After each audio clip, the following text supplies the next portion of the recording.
जो शोरा का साथ दे रहे थे। खास तौर पर मैं देख रहा था कि रमजान का महीना करीब आ रहा था, हुफाज़े किराम पर फैजान हो रहा था, है ना। रमजान के महीने में हाफिज साहब लोगों पर फैजान ज्यादा होता है। तरावी का नजराना, इधर से नजराना, कपड़ा लत्ता है हाउ सब कुछ मिल जाता है। वो करीब आ रहा है ना, उसका फैजान यहीं से जारी था। तीनों हाफिज साहब तो लूट लिए, एक हाफिज प्लस मौलवी थे ना, उसको थोड़ा कम मिला। उधर से मौलवी का असर लगा हुआ था, इसलिए उनको थोड़ा कम मिला। जिनके पास सिर्फ हिफ्ज वाला मसला था वो पूरे के पूरे लेकर चले गए। इसलिए आप लोग घबराइएगा नहीं, मैं आप लोगों को लूटूंगा नहीं, इसलिए मैं मौलवी साहब हूँ, हाफिज साहब नहीं हूँ। आप लोग समझ रहे हैं ना मेरी बात। इसलिए एक बात ये बताइए कि अच्छा कौन कौन नात सुनना चाह रहे थे, जरा हाथ उठाकर दिखाइए तो। हाँ ये देखिए, ये सामने वाले यही लोग दाद भी दे रहे थे, पैसा वैसा भी यही लोग दे रहे थे। ये लोग नात सुनने वाले थे, अब जाग गए हैं। अच्छा तकरीर कौन कौन लोग सुनना चाहते हैं? माशाअल्लाह, देखिए अब ये हमारी तादाद बढ़ी है जी। और कभी कभी मैं नौजवानों से ये कहूंगा कि पहले देखते थे, हमारे असलाफ का तरीका था कि हमारे बुजुर्गान दीन बड़े बड़े लोग छोटे बच्चों के हाथ में पैसा दिया करते थे, जाके नात खां को दे देना। यहाँ हमारे बड़े लोग तो उसी वक्त से बैठे हैं, छोटे लोग तुम लोग उनके हाथ में जाके पैसा दे देना, अब आप देके आइए जी, है ना। ऐसा होगा कि नहीं, तब वो लोग जागेंगे। बूढ़े लोग, जवान तो जागे थे, बूढ़ों को भी जगाना है ना। इसलिए अब आप लोग उल्टा काम कीजिएगा, उनके हाथ में जाके दीजिएगा ताकि शर्मा करके वो जाएं, ठीक है ना। अब नींद भागी नहीं तो आजकल वो सोशल मीडिया का दौर है, आप लोग देखते रहते हो, सुनते रहते हैं ना। एक तो बोले एक आदमी था, जब उसकी शादी हुई, शादी होकर के जब वो घर आया तो बीवी से कहा, बीवी सुन लो, घर में मेरा ही ऑर्डर चलेगा, मेरा ही पसंद चलेगा, ठीक है ना जी। मेरा ही ऑर्डर, मेरा ही पसंद चलेगा। मुझको गोश्त पसंद नहीं है, मुझको मछली पसंद नहीं है, मुझको अंडा पसंद नहीं है। इसलिए कभी घर में मैं मत बोलना कि गोश्त लेकर आइए, मछली लेकर के, अंडा लेकर के आइए। मुझको दाल पसंद है, रोज दाल पकाना, है ना जी। बात आ रही है, मुझको दाल पसंद है, रोज दाल पकाना। बेचारी अब क्या करेगी, शौहर का हुक्म है, दाल बनाती है, रोज दाल खिलाती है, खाती है, बेचारी कमजोर पड़ गई। कुछ दिनों के बाद मैके गई, लहरा जिसको हम लोग बोलते हैं, वहां भाइयों ने देखा कि मेरी बहन बड़ी कमजोर हो गई। क्या बहन, वहां खाने के लिए नहीं मिलता था क्या? क्या सास थाली छीन लेती थी, या ससुर झगड़ा करता था, खाने के लिए नहीं मिलता था? नहीं भाई, हमारा सब कुछ ठीक है, सब ठीक है, सास अच्छी, ससुर अच्छे, देवर अच्छा, जेठानी अच्छे, फिर क्या बात है। बेचारी शिकायत नहीं करना चाहती है, लेकिन भाई का जब इसरार बढ़ता है तो बहन बोल पड़ती कि भाई बात ये है ना, वो मेरा शौहर है ना, रोज सिर्फ दाल ला के देते, दाल ही पकाना पड़ता है। बोले अच्छा, उसका इलाज हम पर छोड़ दो। आज जब तुमसे वो खाना मांगे, दाल देना, दाल में एक गोली डाल देना नींद की। भाई ने दिया नींद की गोली, उसने दाल में डाल दिया, उसको नींद आ गई, वो सो गया। उसके बाद ये चारों भाई मिलके गए बहनोई का इलाज करने के लिए। क्या बात है। खटिया उठाया, एक अंधेरे कमरे में बंद कर दिया, लेकर के बिल्कुल अंधेरा, छोटा कमरा है, जैसे हमारा मंसूबा है इमाम साहब का ये हुजरा बनाने का, बिल्कुल छोटा अंधेरा बिल्कुल बनाने का। इमाम साहब को यही कैद करने का इरादा हम लोगों ने बना लिया है। वो छोटे कमरे में ले गया, बिल्कुल हर तरफ से बंद है, और इत्तेफाक से सफेद कपड़ा पहना दिया जो कफन वाला होता है। अल्लाह। अब वो बेहोश है। थोड़ी देर के बाद जब उसे होश आया, बिल्कुल अंधेरा कमरा, सफेद कपड़ा, या अल्लाह मैं मर गया, ये तो कफन पहना दिया, मैं तो मर गया है। इतने में दो भाई आया, मुनकर नकीर बन के, फरिश्ता बन करके सवाल जवाब किया, सवाल जवाब हो गया। बोला अच्छा ये बात बताओ, जब तुम जिंदा थे तो क्या खाते थे? बोले दाल। कोड़ा लगाओ इसको, गोश्त क्यों नहीं खाता था? वो अल्लाह की एक नेमत है कि नहीं? बोले मछली खाया। बोले नहीं। फिर कोड़ा लगाओ, मछली भी तो अल्लाह की नेमत है, क्यों नहीं खाया उसे? बोला अंडा खाया। बोला नहीं। फिर कोड़ा मारो। इतना कोड़ा मारा, इतना कोड़ा मारा, फिर वो बेहोश हो गया। जैसे बेहोश हुआ, कपड़ा उपड़ा बदला, फिर उसको असली रूम में ला करके सुला दिया। अब जब होश में आया, बीवी आई है, क्या है? मैं जिंदा हूँ। अरे मैं तो अपने रूम में जिंदा हूँ। अच्छा बीवी कहती अच्छा अभी मैं खाना लेकर आती हूँ, दाल भात। नहीं, दाल मत पकाना, कभी भूल से दाल मत पकाना, दाल की सजा बहुत सख्त है। अभी मैं बाजार जाता हूँ, गोश्त लेकर के आता हूँ, गोश्त पकाना। ये कंजूस का इलाज हुआ, वो कंजूस था ना जी देखे इलाज कैसा हुआ। वो आप लोगों का इलाज ऐसा नहीं होगा। अब जाग गए जी जी है ना। अब बगैर किसी तमहीद के दुरूद पाक पढ़िए। अल्लाहुम्मा सल्ली अला सय्यिदिना शफीना सय्यिदना हबीबना मौलाना मुहम्मद मौलाना बारिक मुहम्मद वसल्लम सल्लु अलैहि बारिक वसल्लम सल्लु अलैहि सलातम व सलामन अलैका या रसूल अल्लाह सलातम व सलामन अलैका या हबीब अल्लाह या नबी अल्लाह सल्लल्लाहु तआला अलैहि वसल्लम। गौर कीजिए, ये शब बरात की महफिल है। आप हजरात ने मुझसे पेशतर दो बेहतरीन खतीब से, अजीज़म हाफिज़ कारी मौलाना तारिक अजीज सखाफी, उसके बाद हजरत अल्लामा मौलाना मुस्तफ़ा रशीद अमजदी साहब क़िबला की ज़बानी जी इस महीने की फजीलत पर आपने बहुत अच्छी गुफ्तगू समाअत फरमाई। लेकिन एक बात मैं बताऊं, अल्लाह रब्बुल इज्जत ने इस दुनिया में जितने भी अंबिया किराम को भेजा, हर नबी को कोई न कोई मौजज़ा अता फरमाया। हर नबी अपने दावे नबूवत की सदाकत में कोई न कोई मौजज़ा दिखाया। जैसे आप जानते हैं ना, हजरत ईसा को अल्लाह ने क्या दिया? और कीजिएगा, हजरत ईसा को अल्लाह ने मुर्दा जिंदा करने की कुव्वत अता फरमाई।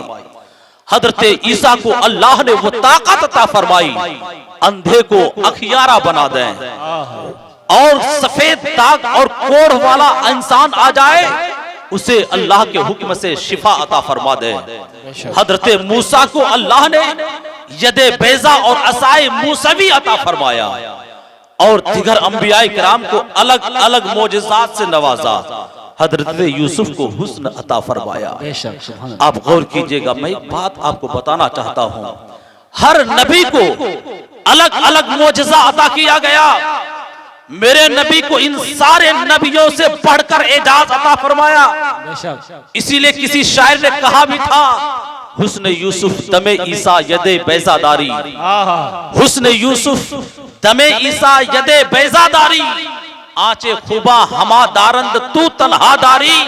कि या रसूल अल्लाह आपकी शान तो ये है, हजरत यूसुफ को हुस्न मिला, हजरत ईसा को मुर्दा जिंदा करने की कुव्वत मिली, हजरत मूसा को यदे बैजा मिला, इन सब को अलग अलग जो खूबियां मिली, लेकिन या रसूल अल्लाह आपकी जात इतनी निराली है कि अल्लाह ने ये सारी खूबियां तो अता फरमाई, इससे कई गुना ज्यादा अता फरमाया। नारे तकबीर, नारे रिसालत, मसलके आला हजरत, जश्न शब बरात, जश्न शब बरात, नारे तकबीर।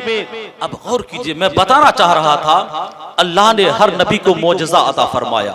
मेरे नबी को भी बेशुमार मौजज़ा मिला, लेकिन मेरे नबी अल्लाह की बारगाह में अर्ज गुजार होते हैं, या अल्लाह तूने हजरत मूसा को असा अता किया, मुझे क्या दिया? हजरत पैगंबर आज़म अलैहिस्सलाम रब की बारगाह में अरीज़ा पेश करते हैं, मौला तूने हजरत मूसा को असा दिया, मुझे क्या दिया? तो रब की तरफ से जवाब मिलता है, गौर करना मुसलमानों, तुम्हारा नसीबा चमक जाएगा। रब फरमाता है, ऐ प्यारे मुस्तफा, मैंने हजरत मूसा को असा दिया है, लेकिन तुझे शबे बरात। क्या बात है, सुभान अल्लाह, बहुत खूब, माशाल्लाह, सुभान अल्लाह, सुभान। गौर कीजिए, अल्लाह के महबूब अलैहिस्सलाम को अल्लाह ने जो है शबे बरात अता फरमाया। इसका तकाबुल किससे हुआ? हजरत मूसा के असा से। एक नबी का मौजज़ा वो असा है, उस असा के मुकाबिल अल्लाह ने अपने हबीब को ये शबे बरात जैसी रात अता फरमाई है। इसलिए हम बड़े खुश नसीब हैं कि इतनी अजीम रात अल्लाह ने हमें अता फरमाई है। इस रात की कद्र कीजिए, और कद्र करने का तरीका यही है कि आप ऐसी महफिलों में आइए।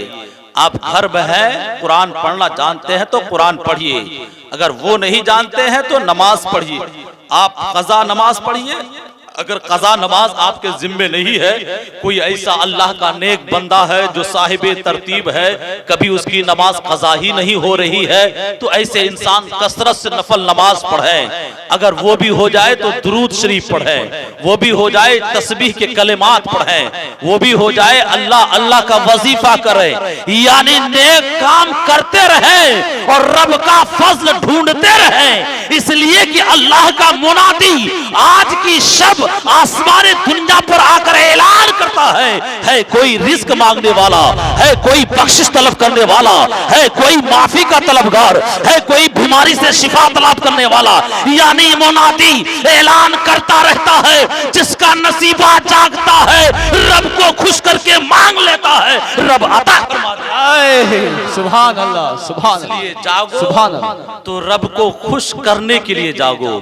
जब रब खुश हो जाएगा हमारा नसीबा जागेगा और हमारी किस्मत सवर जाएगी, हमारी दुनिया भी रोशन होगी और हमारा उक़बा भी ताबनाक हो जाएगा। इसलिए अल्लाह फरमाता, गौर कीजिएगा, या अय्युहल्लज़ीना आमनू क़ू अनफुसकुम व अहलीकुम नारो वक़ूदुहन नास वल हिजारा अलैहा मलाइकतुन गिलाज़ुन शिदादुन ला यासूनल्लाह मा अमरहुम व यफ़अलून मा युमरून। ऐ लोगों, अपने आप को और अपने घर वालों को बचाओ उस आग से जिसका ईंधन इंसान और पत्थर है। उस पर अल्लाह ने बहुत ही सख्त बेरहम फरिश्ता मुतय्यन फरमा दिया है, जिसे किसी पर रहम नहीं आता है और वो अल्लाह के हुक्म की नाफरमानी नहीं करते, वो वही करते हैं जिस चीज का उन्हें हुक्म दिया जाता है। आप गौर कीजिएगा, अल्लाह फरमाता है हमें अपने आप को भी बचाना है, अपने घर वालों को भी बचाना है। जैसे अभी आपने उलमाए किराम से सुना, इतनी अजीम रात है, अल्लाह का बेपाया फजल एहसान होता है, बेहिसाब लोगों की मगफिरत फरमाता है। फिर भी कुछ कम नसीब लोग ऐसे हैं जो इस रात की फजीलत से महरूम रहते हैं। वो माँ बाप के नाफरमान हैं, वो शराब का आदी है, वो जुआरी है, वो सूद खोर है, वो जो होते हैं जुल्म, कहते हैं कि इंसाफ की, कहते हैं जुल्म करने वाला, इंसाफ पर कायम न रहने वाला, ये ऐसे इंसान है। इस रात में जब तक अपने गुनाहों पर वो ताइब न हो जाए, अल्लाह रब्बुल इज्जत इस रात की फजीलत से उसे महरूम फरमा देता है। इसलिए जरूरत है अपने आप को भी देखें, अपने आप को भी संवारें।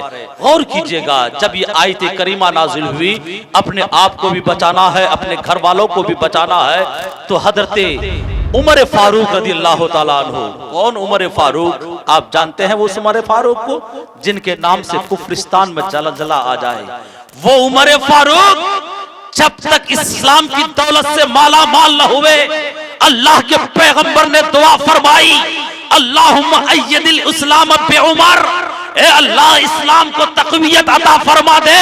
हजरत उमर के जरिए वो उमर की जात है जिनकी हिदायत के लिए, जिनके इस्लाम लाने के लिए, जिनके जरिए इस्लाम को कुव्वत पहुंचेगी, पैगंबर आज़म ने दुआ फरमाई, अल्लाहुम्मा अय्यदिल इस्लाम बि उमरा, ए अल्लाह इस्लाम को तू तक़वियत पहुंचा दे हजरत उमर की जात के जरिए। सुभान अल्लाह, सुभान अल्लाह, सुभान उमर अल्लाह। फारूक हैं, ये उमर फारूक की जात है।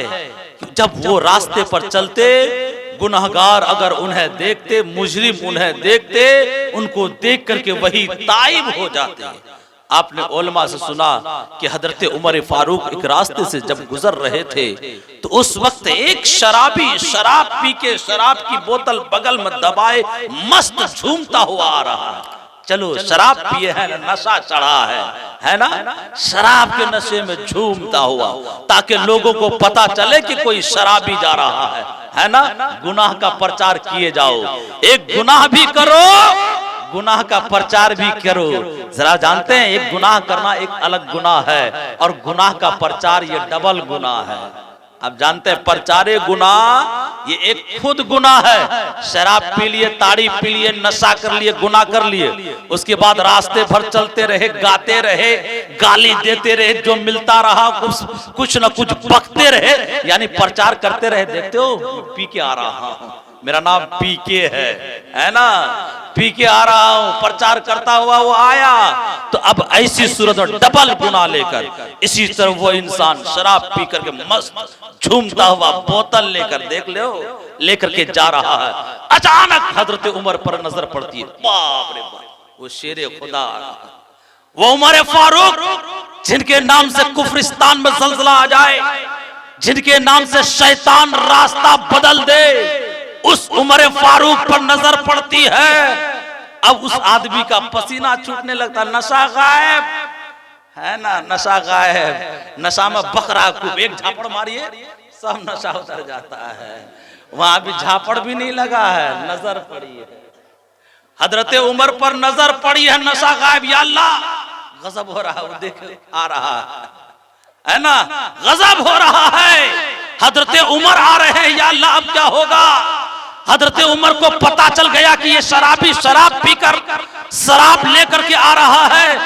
शराब पीने की तो सजा जारी होगी, हद लगेगी, कोड़े पड़ेंगे, वो भी 1-2 नहीं, कम से कम 80 तो ठोके जाएंगे, है ना। अब वो सोच रहा है, या अल्लाह अब क्या होगा, अब उमर से बचा ले। अल्लाह अकबर। अब दिल में ताइब होता है, शर्मिंदा होता है। आज हमारे बच्चे भी है, बदमाशी करते रहते हैं ना, कोई उस्ताद जो थोड़ा सा सख्त रहता है ना, अगर उस पर नजर पड़ गई, उन्होंने देख लिया, अब कहता खैर नहीं यार, किसी तरफ बच जाओ, नहीं इधर उधर इधर उधर, तुम कुछ कह देना, तुम कुछ कह देना, इन्हें बचने के तरीके खोजना शुरू। उसी तरह हजरत उमर फारूक है, वो अल्लाह का शेर, वो मुसलमानों का खलीफा, आधी दुनिया पर जिनकी हुकूमत, फिर भी बगैर किसी पहरेदार के एक दरख्त के नीचे तलवार लटकाकर सोने वाला। जब उसे ईसाइयों के वजीर ने देखा था और हजरत उमर को तलाश करते करते जब वो मक्का की सरजमी पर आया, वहां के लोगों को पूछा था, अरे तुम्हारा बादशाह कौन है? मक्का वालों ने कहा था, हमारा कोई बादशाह नहीं है, अमीरुल मोमिनीन है, बताओ तो सही वो कहाँ है? लोगों ने बताया कि हमने फला दरख्त के पास देखा है। वहां जब देखा, उमर फारूक है, एक दरख्त के नीचे सोए हैं, तलवार बगल में पड़ी है, न कोई पहरेदार है, न कोई कहते हैं कि हिफाजत करने वाला है, न हिफाजती दस्ता है। दिल ही दिल में सोचता है, कैसा बादशाह है, आधी दुनिया पर हुकूमत है, बगैर किसी पहरेदार के बेखौफ सो रहा है। अगर तलवार उठाकर इसको मैं मार दूं तो ये मेरा क्या कर पाएगा? दिल में सोचता है, उमर सो रहे हैं, चेहरे उमर पर नजर पड़ती है, अभी उमर ने देखा नहीं है, कांपना शुरू है। अब वो अपने दिल में सोचता है, उमर की आंख बंद है, बंद आंख की ये तासीर है, मेरा बदन कांप रहा है, अगर उमर ने आंख खोल दिया तो मेरा हाल क्या होगा? सुभान अल्लाह, सुभान अल्लाह। आप सोचिएगा, उमर की आंख बंद है, बदन कांप रहा है, बदन थरथरा रहा है, अभी बंद आंख की ये तासीर है, आंख खुल जाए तो क्या होगा? जरा आप गौर कीजिएगा, वो उमर फारूक है, सामने से आ रहे हैं, वो शराबी देखता है, या अल्लाह उमर के गजब से बचा ले, या अल्लाह उमर के जलाल से बचा ले, मौला मैं सच्ची तौबा करता हूँ। मौला दिल ही दिल में वो रोता है, अल्लाह की बारगाह में गिड़गिड़ाता है, शराब की बोतल चादर के नीचे छुपाता है, फेंकता भी नहीं है, उमर देख लेंगे ना, बगल में छुपाता है। अब डरते डरते सामने आता है, हजरत उमर पूछते हैं क्या है? डर से बोलता है, ए उमर कुछ नहीं। बोला नहीं, क्या है? बोला कि दूध है। जरा दिखाओ तो। जैसे दिखाया, अब जरा सोचो, एक मुसलमान की सच्ची तौबा का असर देखो। वो बोला है कि दूध है, लेकिन जानता था कि इसमें दूध नहीं शराब है, लेकिन सच दिल से अल्लाह की बारगाह में तौबा किया, बोतल सामने निकाला, अब शराब नहीं है, शराब दूध में तब्दील हो चुका है। सुभान अल्लाह, सुभान अल्लाह, सुभान। जरा गौर कीजिएगा, वो उमर फारूक रदी अल्लाह ताला अन्हु हैं, वो नबी की बारगाह में अर्ज गुजार होते हैं, मौला ए अल्लाह के हबीब सल्लल्लाहु अलैहि वसल्लम, अल्लाह ने फरमाया है कि तुम अपने आप को भी बचाओ, अपने घर वालों को भी बचाओ। हम तो अपने आप को बचा लेंगे कि हम नमाज पढ़ लेंगे, हम रोजा रख लेंगे, हम सदका व खैरात कर लेंगे, हम अच्छा काम कर लेंगे, लेकिन घर वाले को बचाने का क्या मतलब? घर वाले को कैसे बचाएंगे? जरा ध्यान दीजिएगा, ये कौन सवाल कर रहे हैं? हजरत उमर। किससे? नबी से, कि या रसूल अल्लाह कैसे बचाएंगे घर वालों को? अल्लाह के नबी ने बड़ा सिंपल जवाब दिया, ए उमर, जो काम अल्लाह ने करने को कहा घर वालों को भी कहो कि वो काम करे, और जिस चीज से अल्लाह ने मना किया अपने घर वालों को कहो कि उस चीज से रुक जाए। अल्लाह ने कहा नमाज पढ़ो तो घर वालों से भी कहो कि नमाज पढ़ो। अल्लाह ने कहा कि रोजा रखो, घर वालों से भी कहो रोजा रखो। अल्लाह ने कहा ज़कात दो, अगर तुम्हारे पास दौलत है तो अपने घर वालों से भी कहो कि ज़कात दो। और अल्लाह ने झूठ बोलने से मना किया, अल्लाह ने चुगली करने से मना किया, अल्लाह ने दगाबाजी करने से मना किया, अल्लाह ने नमाज छोड़ने से मना किया, अल्लाह ने रोजा छोड़ने से मना किया। तो तुम अपने घर वालों को भी कहो, ए मेरे घर वालों, झूठ नहीं बोलना बुरी बात है, नमाज नहीं छोड़ना अजाब होगा, रोजा नहीं छोड़ना अल्लाह के यहाँ पकड़ होगी, सदका और खैरात करना अल्लाह तुम्हें फजल से नवाजेगा। अगर ऐसी नसीहत करोगे तो तुम अपने आप को भी बचा लोगे और अपने घर वालों को भी बचा लोगे। सुभान अल्लाह, सुभान अल्लाह। अरे एक बात जरा ध्यान रखिएगा, थोड़ा गौर से सुनिएगा और अपने अंदर झांक कर देखिएगा।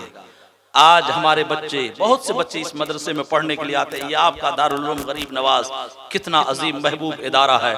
आज हम आपके सामने कुछ बोल रहे हैं तो इसी दारुल उलूम गरीब नवाज का फैजान है। हम लोग सोचते हैं ना, इस मदरसे में आते हैं तो सोचते हैं ना कि अगर हमारे गांव में मदरसे का कयाम न होता तो शायद अगर नसीब में होता तो कहीं जाके पढ़ लेते, वरना हम लोग भी किसी पेंठिया कॉलेज के या किसी गैरेज के या किसी और खेत के पसरी वसरी लेकर करने वाले काम ही होते। लेकिन ये अल्लाह का बड़ा फजल हुआ कि अपने गांव में ये इदारा खुला। जो आदमी खुद न बन सके, कम से कम उनका बच्चा तो कुरान पढ़ने के लायक हो गया। आज हम खेत में काम करते हैं, लेकिन हमारा जज्बा तो कम से कम ये होता है मेरा बेटा कुरान पढ़ने वाला हो जाए, हमारी बेटी कुरान पढ़ने वाली हो जाए। आज आप अपने माथे की निगाह से देखते हैं कि आज जब से ही शाबान का महीना शुरू होता है, आप मदरसे में आते हैं उस्ताद मोहतरम के पास, हजरत आज मेरे घर एक दिन में 10 कुरान खानी ये आपके मदरसे के बच्चे करते हैं। वो बच्चे हो कि बच्ची की सूरत में हो, वो आपके घर कुरान जाके पढ़ा करते हैं। ये बच्चे मदरसे में आते हैं तब ना, मदरसे में आके कुरान पढ़ते हैं तब ना। अगर मदरसे में आए ही नहीं, मदरसे में आप भेजे ही नहीं, अरे वो दौर याद कर लीजिए ना, जब अपने गांव में कोई मदरसा नहीं था, उस वक्त फातिहा करने की बारी आती थी तो क्या करते थे? आंगन में थोड़ा सा पानी गिराया, ऐसे नीप दिया, शिरनी जाके रख दिया, तो लोटा रख दिया, थोड़ी देर छोड़ दिए, उसके बाद गए पानी गिरा दिया, बोले मिन मिन फातिहा हो गया, उठा करके लेकर चले गए। अरे होता था कि नहीं? हम लोग भी छोटे थे, हम लोग भी देखे हैं। ऐसा कोई नहीं कि बहुत 60 साल 70 साल पहले का जमाना का वाकया है। 15-20 साल पहले ही चले जाइए, 20-25 साल पहले का ही ये सब दस्तूर है कि ऐसा अपने गांव में होता था। लेकिन आज अल्लाह का फजल देखिए, इस मदरसे का करम देखिए, ख्वाजा गरीब नवाज का फैजान देखिए। हर घर में हर आदमी कम से कम ऐसा तो जरूर है जिसको कुरान की कम से कम कोई एक सूरत, एक आयत जरूर याद होगी। एक जाहिल इंसान भी होगा ना, उसको तो इतना तो याद होगा अल्हम्दुलिल्लाह रब्बिल आलमीन, है ना? अरे कोई ना कुछ और भी कोई चीज, बिस्मिल्लाहिर्रहमानिर्रहीम, है ना? ये भी तो कुरान की आयत का एक टुकड़ा ही है ना? किसी न किसी को ये सारी, हर इंसान ऐसा है जिसको ये सब चीज याद है। अरे नहीं कुछ होगा, यही सब पढ़ के भी तो आप फातिहा पहुंचा सकते हो। फातिहा पढ़ने के लिए ये कुरान की जो हम लोगों ने चीदा यानी मुंतखब कुछ सूरतें पढ़ते हैं, ये मुंतखब कर लिए गए हैं। कोई जरूरी नहीं कि यही पढ़े जाए, आप इसके अलावा भी पढ़ के तो फातिहा कर सकते हैं, है कि नहीं? ये मदरसों का फैजान है। लेकिन आजकल फिर ये जनरेशन में तब्दीली आ रही है। वो कुछ चेंजिंग थी, लोगों का रुझान था मदरसे की तरफ, लेकिन अब थोड़ा सा लोग ज्यादा दानिश्वर हो गए। अरे ज्यादा अक्लमंद, जब अक्ल ज्यादा होती है ना, लोग कहते हैं ना, अक्ल होती तो खुदा से लड़ाई न मोल लेते। तो यहाँ अक्ल रख करके लोग खुदा से लड़ाई मोल लेते हैं। जो इस्लामी तालीम है, इस्लामिक कल्चर है, उससे आजकल लोग कोसों दूर होते चले जाते हैं। कभी आप देख रहे हैं आजकल लोग, बहुत से लोग ऐसे हैं जो अपने बच्चे को मदरसे का मुंह दिखाना नहीं चाहते हैं। मदरसे का मुंह देख लेगा ना, लोग मेरा बच्चा को मौलवी साहब कर देगा, मौलवी साहब कहा कि उसकी तौहीन हो जाएगी, इज्जत घट जाएगी। ऐसे ऐसे लोग होते हैं। सर आप सोचिएगा, मैं आपको एक बात बताऊं, अल्लाह ने इल्म अक्ल इंसान को अता फरमाया है। ये इल्म अक्ल देने का मकसद क्या है? क्या मकसद है? क्यों अल्लाह ने दिया है? क्या इसलिए कि तुम डॉक्टर बन जाओ सिर्फ? क्या इसलिए तुम एक साइंटिस्ट बन जाओ, किसी अच्छी चीज को इजाद कर दो, मोबाइल बना दो, टेक्नोलॉजी की दुनिया में अपना नाम कर लो, सिर्फ इसलिए दिया? नहीं, इस चीज में भी इस्तेमाल करो, लेकिन पहले किसी और चीज में भी इस्तेमाल करो।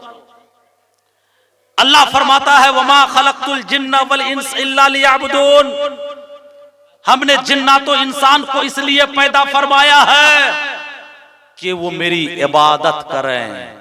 अब एक इंसान साइंस की दुनिया में अपना नाम पैदा कर लेता है, लेकिन उसके अंदर दीनदारी नहीं होती है। टेक्नोलॉजी की सारी किस्में हासिल कर लेता है, मोबाइल इजाद करने वाला बन जाता है, हवाई जहाज को उड़ाने वाला बन जाता है, पायलट बन जाता है, लेकिन उसके पास तहारत हासिल करने का तरीका नहीं मालूम। वो ये नहीं जानता कि पाक कैसे होंगे, नापाक हो गए तो पाकी हासिल कैसे की जाएगी, इस चीज का भी इल्म नहीं है।